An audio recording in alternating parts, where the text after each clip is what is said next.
Hola familia, this week we are going to talk a little bit about the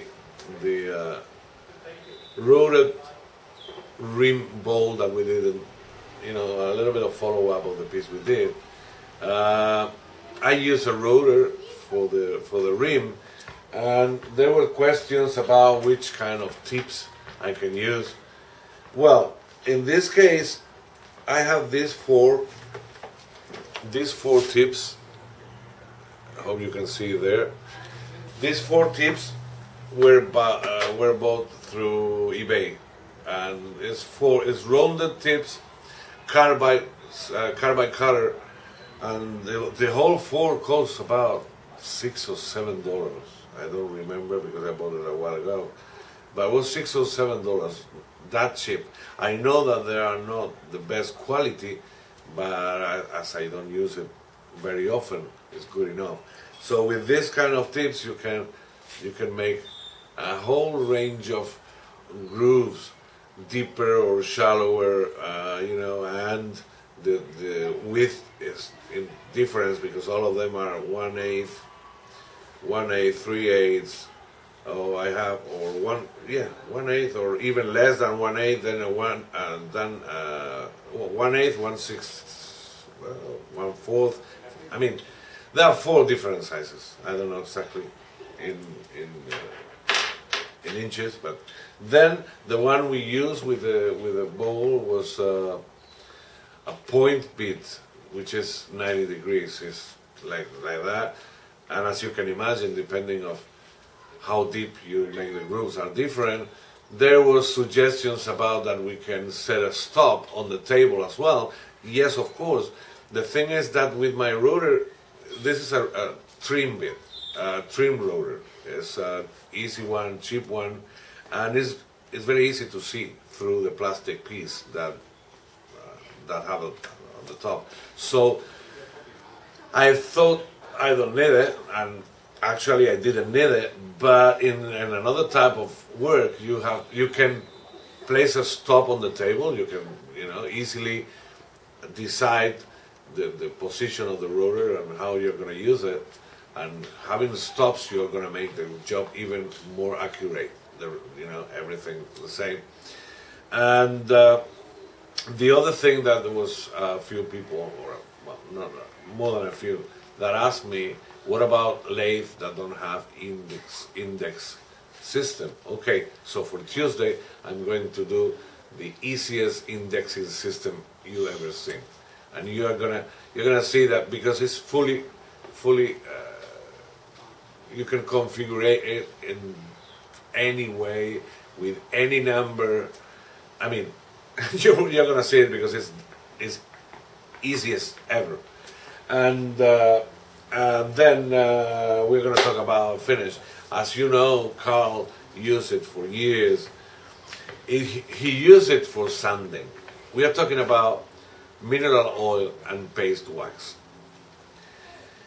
It's very good to use it for sanding, but it's also a finish. As you can imagine, if you use a mineral oil, which is an oil that is not going to dry, and you use wax, it means that it's going to be difficult to have any other finish on top of it, and it's not needed because you are going to achieve matte or even a little bit satin finish, satin glow, which is perfect, and it makes a lot easier to sand the piece because you have no dust.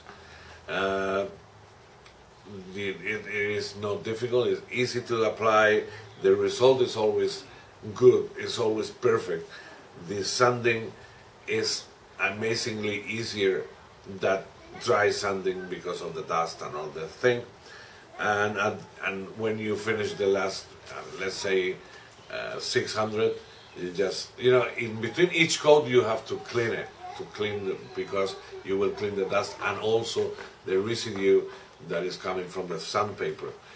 So you will do that in between each different grit, but when you arrive to the 600, you just clean and polish a little bit. You speed up your lathe a little bit, and you're going to have a piece that is perfect.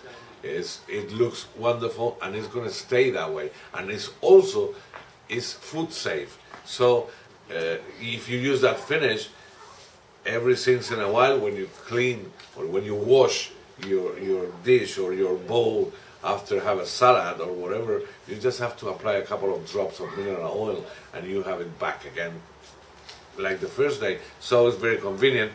I know that not everybody like that as finished, because here's my point, is different, have something to use than something just to show, like decoration. And of course in here we will decide a different finish, but this one is perfect, easy, and I encourage you to use it, because you will like it, and not just the finish itself but the sanding way. You're gonna like it, I'm sure. And what else? This week Matthias Wandel in his channel impressed me. He made a lathe just with plywood and a little bit of hardwood, not much, and it's fully functional. It's incredible. I'm gonna put you the link down below. What else? Somebody asked me about my dust collection system. Unfortunately, I don't have a dust collection system because I cannot place anything out of my home because it's not mine. It's from the community, from the condo.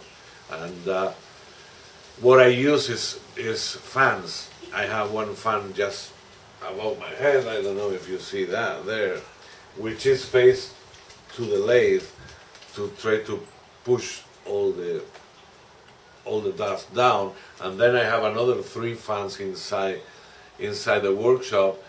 These are 20 by 20 inches fans, and then at the back of them, these box white ones, and at the back of it I have 20 by 20 air conditioning filters, which actually makes a beautiful job cleaning the air. And the proof is the filters are, I have to clean the filters every day or every 2 days when I'm working here. So they do a very good job. And the other question that is used, this is a question that everybody do when begin, is which speeds have to be used when you are beginning to turn.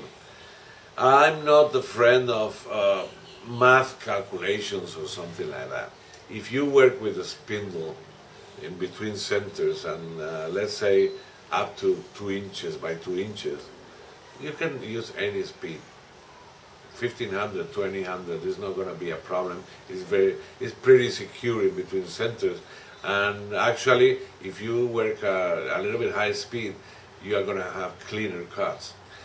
But if we work with bowls and unbalanced pieces, I don't follow any math rule. My only rule is I speed the lathe up until the vibration begins, and then I slow down a little bit.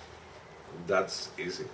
As all of you that have experience know, usually we don't look at it, or I don't look at it. I mean, I don't look at the speed. This comes with practice. So for those of you that are learning and are beginning, don't get mad about that. Just, as I said, spindle, any speed is going to work because it's very safe. And about bowls, until the vibration comes, and then slow down a little bit, and that's it. And I think I'm gonna leave it. That's all for today. I'm gonna leave it here. As always, any doubts or comments, leave it down below. And this channel is especially, I especially did it just to answer your question and your concerns. So just let me know what you need, and I will try to answer you next week. So we are gonna finish. Don't forget to subscribe, and I see you on Tuesday with the easiest indexing system ever. See you then.